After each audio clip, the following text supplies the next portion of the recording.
Last time on Sunset Overdrive. I think you guys might be able to see the new weapon challenge. Well, I just spoiled it. Great job there. Fantastic commentary. And anyway, let's just finish these traversal challenges, and then we'll get to talking about the weapon challenges. And now, to conclude, the awesome apocalypse. What's up, guys? KLC the Legend here, and welcome to the bonus episode of Sunset Overdrive. In the last episode, we completed the last of the 72 challenges. And while we may not have gotten, whoops, sorry. We didn't get gold on everything, but we at least showed them all off. And as I said in the last episode, we're going to use this bonus episode to just talk about some things that I didn't really get to talk about during the playthrough, or some things that I just didn't really get to show off. Starting off with the most important thing of all, Chaos Squad. So just what was or is Chaos Squad? So way back at the very beginning of this playthrough, I'm pretty sure it was episode 2, we came across a photo booth. Oh, of course it's my fault. Yeah, thanks, Dad, who's not my real dad. What do we have here? Oh, I guess it wouldn't matter right now, would it? And now I can finally discuss the purpose of these. No, it's not for photo mode, though this game definitely could have used one. These boosts were used to access Chaos Squad. So, and hopefully I put some music right here, that would be really nice. Anyway, Chaos Squad is, or was in this case, Sunset Overdrive's multiplayer mode. There's a reason I haven't been able to get it during this playthrough, but we'll get to that in a while. So essentially, this was an up to 8-player mode where you can complete objectives in certain districts of the game. You know, Little Tokyo, the harbor, downtown, Old Factory District, even the 2 DLC locations if you own those. A lot of the challenges that we've looked at over these last few episodes are purposed for Chaos Squad. Though some moments from the story are also used, like that one Flores Lava, which I should have being showed right now that we did in the Far God section of the game. So each time your team would complete an objective, you'd earn Chaos Power. Said Chaos Power would overall greatly affect the final mission in Chaos Squad. Different levels of Chaos Power would be gained depending on what missions your team would complete or accomplish. There'd also be this kind of voting system where you could lean left or right to figure out what you wanted to do while you were in that district. So finally, after enough missions had been played, things would culminate in a night defense mission of the corresponding area. So, Little Tokyo, you're doing defense at the diner. The harbor, you're doing defense on the giant ship. Simply put, this is a regular style night defense, except there's up to 8 people here, and enemy spawns are gathered accordingly. I'm not actually too sure about traps. I wasn't really able to find anything out about that for this. But if you can have traps in it, you can. If you can't, then you can't. Anyway, so you would do night defense stuff, defend your overcharged vats, and whatnot. This is also the reason why at the Mo Oil Rig and the Robotics Factory that there are overcharged vats at the bases there, because you could play Chaos Squad with those. And basically, if you win, you win. If you don't, you don't. Either way, you'll still get rewards at the end of it. So during all of Chaos Squad, you'd also be able to compete against your teammate for placement. You gotta hit first place to get the most rewards. It should be easy enough, or at the time it was. Once a Chaos Squad run has been finally completed, you'd be placed. Your total points would determine how many rewards you could spend for on the rewards roulette. And there were, I think, up to 5 or 6 things. So I'll have a picture of the roulette's reward thing on the screen right now. You could earn weapon, boots, amps, clothes, and even exclusively the propane launcher, which, yes, I have been using for well over half of this playthrough at this point, which I showed off. And yes, that was the reason why it was the one weapon I hadn't earned before, because I had never gotten it before from Chaos Squad. So as much as I would have loved to show Chaos Squad, it's exclusive to the Xbox version of Sunset Overdrive. There is no way for me to access Chaos Squad on PC or anything like that. I don't have any way to show that off, and I do own this game on my Xbox, but I don't actually because I just don't really have any way to really show that off as best as I possibly can. You know, I do have a capture card to do stuff on my Xbox and whatnot, but not only would I have to get my Sunset Overdrive stuff together and make sure that my capture card's working properly, because I actually haven't really had a chance to test it yet. I'd also have to get somebody to play this game in 2025, which is less than likely. So in saying that, all of the rewards that you can get from Chaos Squad have been unlocked over time as we've been completing the story. And they are available from Callisto, the shop vendor, which is what we're going to be discussing next. New fashions just came in. Don't speak, just wear. Alright, so here we have Callisto, the shop vendor. Basically, she's the girl that does all your clothes. Now, as you can see here, I'm decked out in my episode 1 outfit. I also wore this on the finale. I think that's what it's for, like 4 episodes total, you know. And I think we're probably going to end the series on this, but let's just talk about clothes. I only was really able to show this off in the first episode. So, change everything about your character. Give herself a different hairstyle. Change your hair color, your eyes, give yourself facial hair, you know, the works. There's also accessories like these glasses I've been wearing this entire time. And there's also headwear. You know me, I swear by the headphones when it comes to games like this. If I can wear headphones, then I'll absolutely wear them. There's different types of tops. I'm just wearing tank tops and stuff. There's all kinds of designs that you can get and wear. And as you've seen through episodes, I've been able to make different combinations of what I like and what I don't. Even the same for like the outerwear and the things that I could get, like this army jacket, which I definitely would have worn in an episode if I had done the challenges enough, because this actually looks really cool. So there's all kinds of jackets and different kinds of gloves you can wear. And I'm just showing off a bunch of the ones that I've already gotten. There's even body art for tattoos and stuff that you could get that were pretty cool, like the skeleton hands I think I've worn in one episode. Underworld I've worn in one episode. We Are Nothing I've worn in some episodes. Bottoms, underwear is what you think it is, but there were all kinds of skirts and gladiator shorts and different things that I didn't really get to wear during the time that I was playing. Even things like, I don't know, safari shoes and motorcycle boots, and just, there's many different customizations in this game. But like I said, this is the PC version, so any pre-order or Chaos Squad bonuses are just automatically built into the game, and all the DLC was just built into the game when I got it.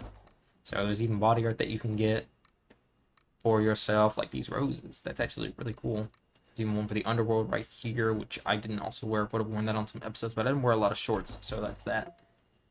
Callisto can also sell you melee weapons, which I will show off in a bit.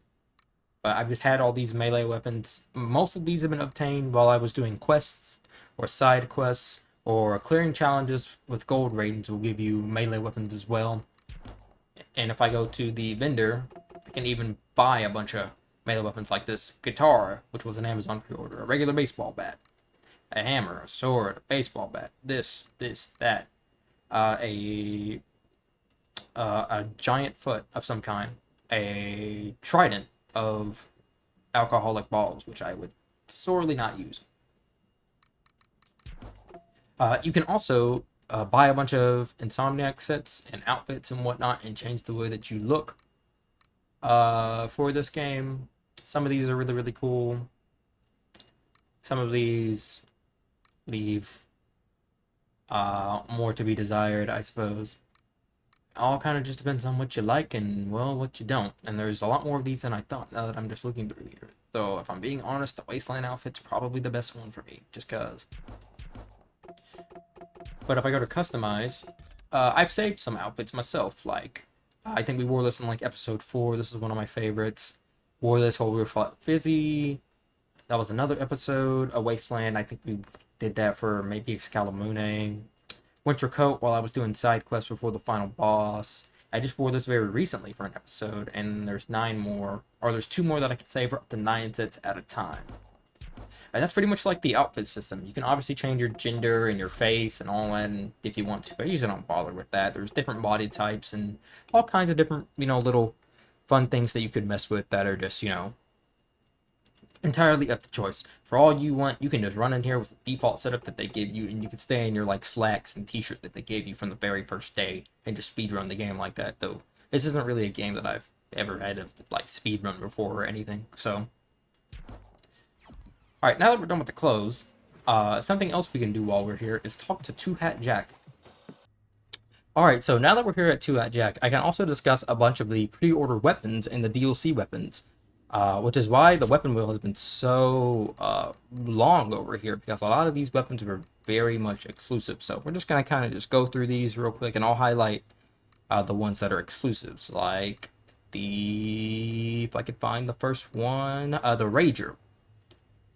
Make your enemies your friends. Poison them with a cloud of gas that makes them so angry, they attack their friends!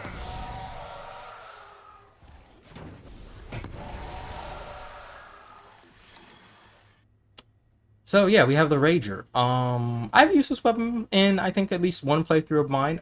Is it good? Yes, it's really good against scabs and OD. It's kind of bad against robots and heavy units. Its effectiveness rate is kind of questionable, which is okay.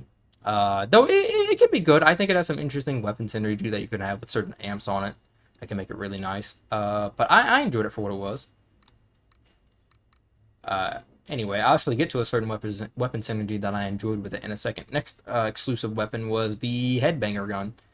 Dude, charge up this weapon and throw a strike every time! Come on, abide! So as you can see, this is an exclusive variant of the Dude. Now, I'm not going to sit here and tell you what pre-order bonus gave you what, like pre-order through GameStop to get the Headbanger gun, or pre-order through Amazon, or pre-order through this site or that site. I'm not going to be able to sit here and tell you that. It's just, if I tell you a weapon was available through a pre-order bonus, then it was available through a pre-order bonus, or it was a DLC weapon. Because there was a DLC for like 4 or 5 different weapons, Rager being one of them. Okay, good. Most of these are just really next to each other. We have the AKF Off, which is a variant of the AKFU. If I understand correctly, this actually has slightly better stats than the AKFU. And it would have been really cheap to buy at the beginning of the game, but I decided against that. So, I mean, I'll still play it regardless for you. Say F you to your enemies with this high rate of fire assault rifle! F you! Alright, next up we have the Hottie Shotty. This is a variant of the Shorty Shotty, and this was also another pre-order bonus weapon. Feeling crowded? Use this powerful sawed-off shotgun in close quarters to give yourself a little more personal space. A weapon that's extremely strong against, I believe, heavy units, scabs, and OD, but I mean, it's a hand cannon, so you gotta be right there on people. So judge your actions accordingly. I've only really used it maybe once. I thought it was okay. It's an interesting replacement for the Dirty Harry if you can get used to the lack of range, personally. Next up is one of the DLC pack weapons, the Plague Bomb. Oh man, this is sick! Fire this cloud of plague gas near enemies to take them out of commission! Man, that's just gross!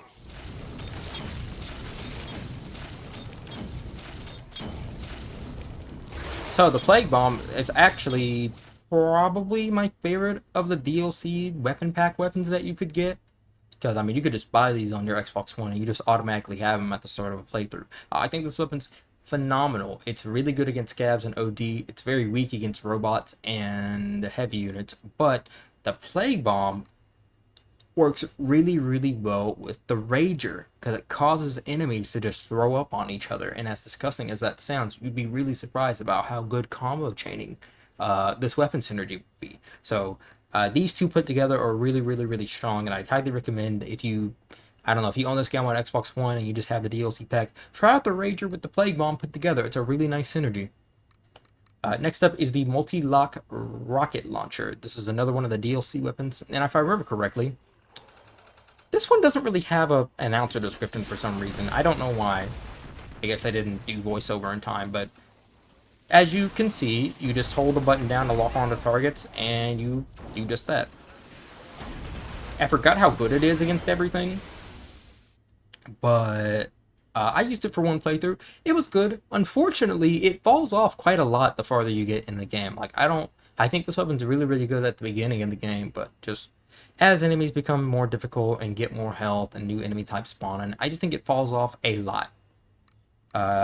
Next up we have the Shield Buddy. This is another one of the DLC weapon pack weapons. I don't think this one has in a description either, but this one is very, very simple. It makes you invulnerable. If you for some reason find yourself having extreme difficulty with Sunset Overdrive, this is the weapon, in quotations, for you. I don't really think that it's... there's not really much to say about it.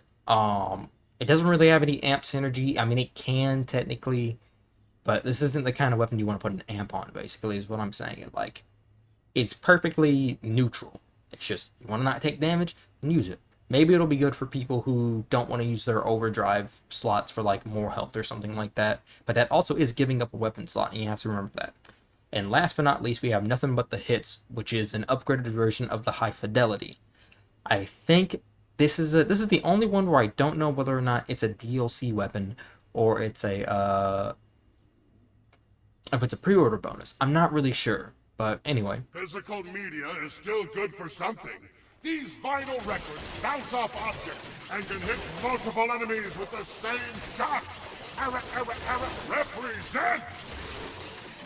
Ah, yes, the good old-fashioned High Fidelity, which we use at the very beginning of the game.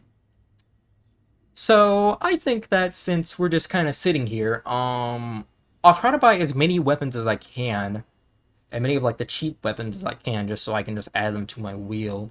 I'd still like to come back one day and do a full weapon showcase on every weapon and trap in the game. I think that'd be really nice, but that's just something I like to do at a much later point when I just have the time to do that. So, let's get to buying stuff. Let's get the freeze bomb. Like my children. I You build them, guys are probably gonna hear Jack talk a lot and I here. sell them at a good price. The acid sprinkler, Captain Ahab, the dude, the one from the dragon, the taunt bot, Like me. AKF off, the headbanger gun, Nothing But the Hits. Oh, it really hurts to let that one go. So Okay, let's see here. What do I wanna buy? I need to be quite strategic here. Let's get the 20,000s at least. The shield treat buddy, her right, please. the proximity Clean her, mine, polish her every the night. regular shorty shoddy. Okay, looks like we can get the Rager and the Hottie Shoddy, and that'll be probably it. That Rager gun was and the destiny Hottie for Shoddy, the and there we go. But I Our guess you can have it. character has so many more weapons to use, as you can see. Got a bunch of these. Now we can kind of look at some of these. I'm not gonna show off all these weapons, just gonna talk about like DLC ones. We can look at their stats real quick. So like we got the headbanger gun, which apparently this weapon is really good against everything. Maybe I need to give it a can. Give it more of a chance. The dude weapon variant that deals more damage and substitutes welding walls with what he had. So maybe they all just do more damage. This actually looks pretty good. Anyway, Nothing But the Hits. It still sucks against everything else but OD. Shield Buddy's good against everything. Let's see here. We got the Hottie Shoddy, which is good against bots, actually, interestingly enough. I didn't know that. And yeah, there's just a bunch more weapons for us to just obtain and use, I suppose. I don't really have anything to say about them. Because, well, I'm not going to be really using them because it's the end of the series. Anything else I just really want to mention while we're just sitting here? This is where Chaos Squad used to be, I'm pretty sure. Like this picture right here, it'd be like replaced by a different symbol that would let you play Chaos Squad. But on PC, you can see like leaderboards for missions. Oh, I could mention that. You have the option to replay any mission to complete it under par. I don't think you earn overcharge for doing it though. So, but yeah, I could go through the entire game all over again and just try to speed run it as quickly as possible with all these weapons, get a bunch of rewards, do this, this, and that. So, find what mission gives you the most money, farm that up. Maybe this ends here. I don't know, whatever mission you feel like you can do the quickest to farm money to buy all that. And since we're already here, why don't we go ahead and spend all our money quick on outerwear as well, because this is my favorite custom item. So let's just see how quickly it takes me to run out of money here. Oh, that Cha-ching. look, that style, I'll take it's that. utterly you. And that, and that, and that, and that. A feather boa. Most of these already own. Trench I coat, adore that piece. I can't wait to see you in it. a holster, a leather vest, some OD overalls, a dumb-looking robot disguise, a jersey, Oh, I love vest, it. You look a shirt. glorious. sweater over the shoulder. Oh, I think I bought all the outerwear. Nice. I guess we'll do the tops while I'm at it. Chainmail Oh, shirt, darling, you chase will look hoodie, magnificent. coveralls, a Death Lesson shirt, deckhand, the Dev shirt, Dizzy Fizzy jacket, dress shirt, There, Rod that's themed stuff. absolutely perfect for you. Floyd's favorite t-shirt, like a Rod shirt. Hoodies, hoodie open, hoodie penguin, polo Put shirt, that on. I'm sure I'll love it almost as much as you will. red monkey suit. So many different kinds Look, that of style, it's utterly clothes you. for me to buy. Alright, it's all the shirts, I guess. Buy up the rest of the gloves that I don't have. Oh, I love it. You look glorious. Looks like we're getting pretty low on money. Mittens. A watch. I got all the gloves. Buy the rest of the body art. Oh, darling, you will look magnifique. Yeah, I'd have to play this game substantially a lot more in order to be able to buy a bunch of stuff. Let's buy some of the shoes. I adore that piece. I can't wait to see you in it. I'm gonna run out of money eventually.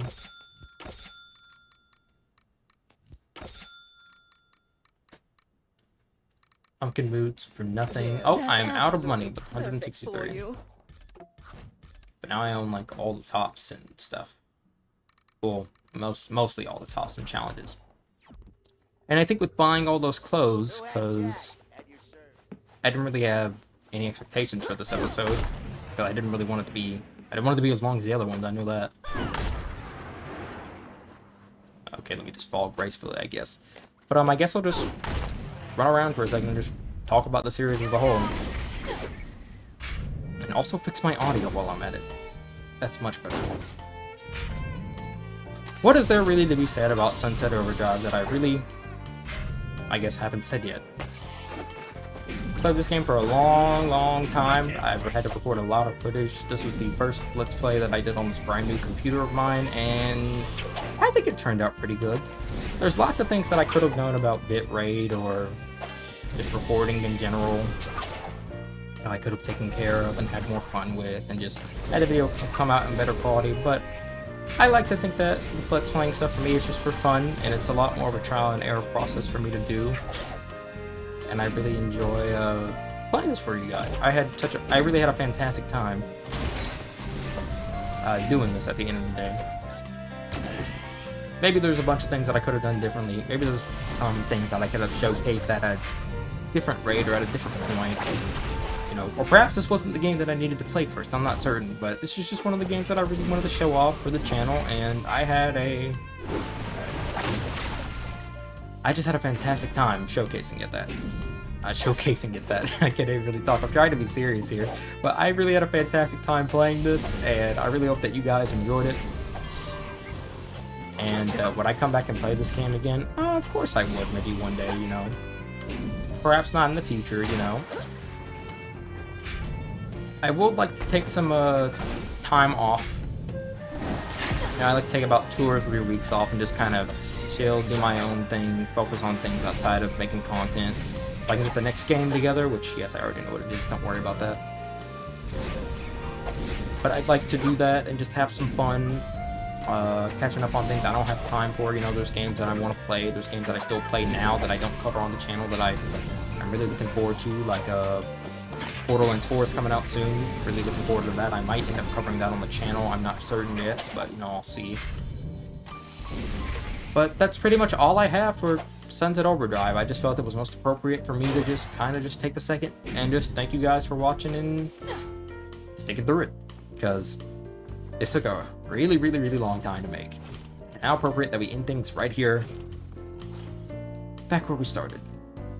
So, this has been Sunset Overdrive. I know it's sad to see it go, but it's on to bigger and better things. So, I will see you guys soon-ish. I promise. Man, if I could put my hand on the Bible, I promise that the amount of time between this series and the next one will not be like 9 months or so. I already know what the next game is, and I'm going to take some time off and start recording that and working on that and getting it together. So I hope that you'll be looking forward to it. I'm KLC the Legend. Thanks for watching, I guess. I didn't want to end this so awkwardly, but I guess I am. And until we meet again, may your life be legendary.